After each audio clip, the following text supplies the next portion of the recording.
asalaamaaleykum li yéene kay xëy la fas yéene ñëw faram-fàcce ko ubbil mu journal bi Le Soleil la ñu koy dooree mu xëy taf jiital Pastef di Ousmane Sonko jiital gouvernement bu Diomaye son excellence mu réewa dem na kang waxi bëgg dem na ndanjaali loolu la yéene kay bi Le Soleil daal di xëyee taf nataalu ko jiital Pastef nekk premier ministre di Ousmane Sonko moom moomee tey nga yëg nga ñàkk a yëg fi mu nekk nii daal ci DPG la daal di dugal maanaam déclaration politique générale moom Ousmane Sonko nee na dina ko def xamul nag kañ la wante daal dina ko def tu dootul yàgg dara en tout cas daal lu monti nekk na ca gaaw parce que fi mu nekk nii ña koy xaar ñoo daal di bëri en tout cas daal moom jiital Pastef nekk premier ministre ci gouvernement Diomaye itam daal dina koy wax ginnaaw bañ amalee conseil des ministres foofu ca assemblée nationale e waay ndaw sama nga ne ma la waaw ca dëgg daal soo bëgg dëgg moom Ousmane Sonko moo ko wax ba noppi nag di invité ki nga xam ne nii mooy président son excellence Bassirou Diomaye Diakhar Faye waaw daal di jàll ci li nga xam ne nii ca dëgg mooy essentiel maanaam li nga xam ne tey mënta ñàkk mooy liggéey te nag fas yéene jëbal ci li nga xam ne projet 2024 jëm ca 2025 e waay ndaw sama liggéey jaa ngay démarré fan Bassirou ki liggéeyam démarré kay moom la yéene kaay bi daal di xëya mu nekk ministre bi tënk wàllum communication ak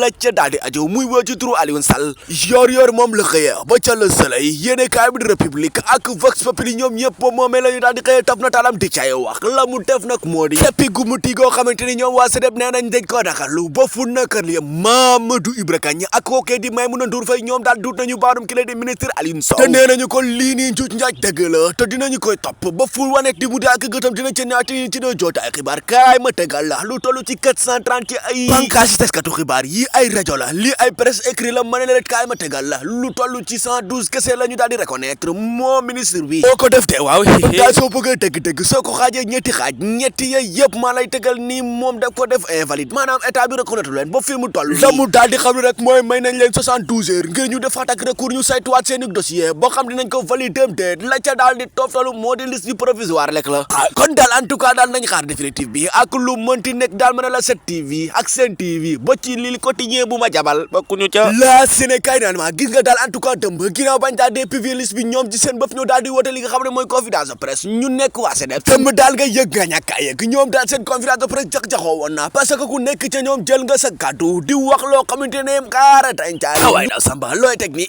waaw kaay ma waxamal la moom di Mamadou Ibra Kane seen jiit laa lañ tegal nii jël na kàddu tokkat kaay ma waxal la mu daal di wax kay moom la yéene kaay bi daal di xëyee moom Mamadou Ibra Kane nee na ministre bi yow dangaa tuuti ci li nga xamante ne moom nga def maanaam bañal ñu suñu li nga xam ne mooy reconnaître waay ndaw samba maanaam inda Sénégal reconnaître leen waaw ca dëgg loolu moo am ba tax ñoom ñu tee seen micro di ŋànk di yàbbi di yemali ci ministre bi Maïmouna Ndour Faye njiital 7TV te moom ci boppam nee na en tout cas lu mënti nekk ñun dinañ xeex te fu mu yem daal dina neex ana fan la war a di mujj ak gëtam dinañ ci ñëw ci na jootaay xibaar du dee ma jabal moom fi mu nekk ni dafa noppi Bougane Gueye Dany kasaalika borom Sen TV moom dafa noppi en tout cas nga yëg nga ñàkk a yëg Mamadou Ibra Kane daal dem moom wax na nee na daal ministre bi en tout cas li nga def nii sooy ba nga dalu ci ginnaaw waaw parce que da ngay galgose li nga xamante ni mooy presse bi te état bi mënul dem sa li nga xamante ne mooy presse bi en tout cas daal ma ne lay laas yéene kaay Le Soleil Le Quotidien ba ca République ba ci Revar Info ñoom ñëpp ñoo ko xëyee lii yéene kaay bi xëyee moom yéene kaay bi ci bopp moo ko daal di xëyee muy laas yéene kaay bi ñu boolewul ci liste bi moom moomee moo xëy di nataalu ak bakkoo ko wax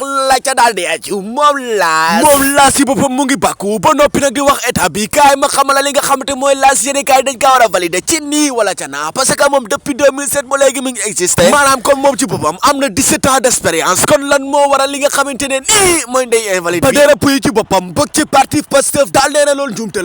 njuumte la mais laas daal moom dafa war a bokk ci nii wala ci naa te dinañ ko dugalaat yéene kaay naan maam ñi ci bokkul ba noppi kay toog seenu ko ruq noppi waxuñu ne cel mooy ma njabal ak ki nga xam ne mooy Aïssatou Diop Fall ba ci Bougane Gueye Dany yéene kaay naan ma xanaa ñi kay ñoom dañoo xam luñ xamul wala ñoom dañuy def recours noppeeg seenu cel en tout cas nga yëg nga ñàkk a yëg dinañu leen may 72 heures goo xamante ne nii mën nañ génn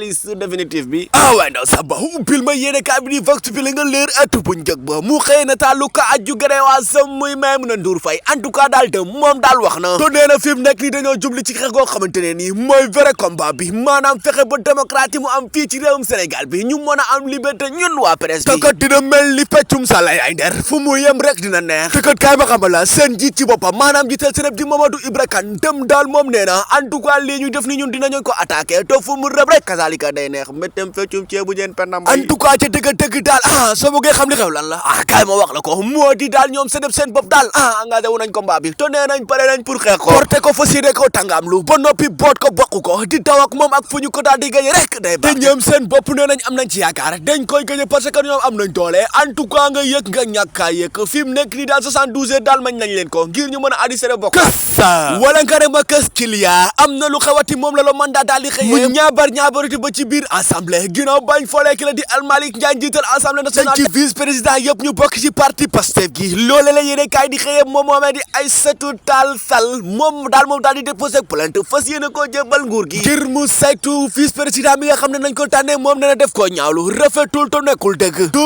samay wax Aïssatou Tall Sall moo ko daal di wax yéene kaay naama nga yëg ka ñàkkaa yëg en tout cas waa Takku Wallu daal fi mu nekk ni ñoom annoncé nañu seenu plainte fas yéene nag topp ko ana fu mu yem rek nee lañ tey neex ubbil yéene kaay bi di critique ma ne la en tout cas dem daal ñoom nee nañ dem daal bi sërëb daal di defee li nga xam ne mooy conférence de presse bi jax-jaxal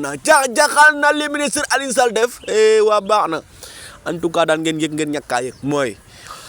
Maïmouna Ndour Faye borom 7TV bokkul ci ñu reconnaître pour l'instant même Bougane Gueye Dany Aïssatou Diop Fall ak yeneen radio télévision ak yeneen aussi presse en ligne ak yeneen lu ci mel ni Sénégal 7 ñooñu daal bokkuñ voilà en tout cas mel nañ 72 heures ngir ñu rek dugalaat rek ngir ñu boole leen jaa nga jëm mbokk yi foofu lañ koy buurale di leen ñaanal ngeen abonné bu leen fàtte partage vidéo bi like commenter wax ñu seen xalaat dooleel seen bi ngir yàlla ngeen jàpp ci jaa ngeen jëf